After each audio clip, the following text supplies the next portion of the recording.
मैं आपको बता सकता हूं कि ये 4.5 साल के समय में मैं आज करीब करीब सभी एलोपैथिक दवा और इंसुलिन से मुक्त होकर आपके सामने खड़ा हूं। और आज विश्व यकृत दिन पर भी मैं देश भर के विशेषकर सभी युवाओं को, जिनको अभी 40-50 साल तक अपना जीवन व्यतीत करना है, इस देश के विकास में योगदान देना है और देश के विकास के माध्यम से एक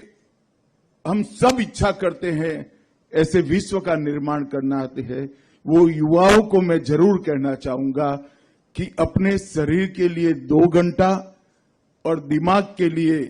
कम से कम 6 घंटे की नींद एक बार रिजर्व कर लीजिए। अनेक गुना उपयोगिता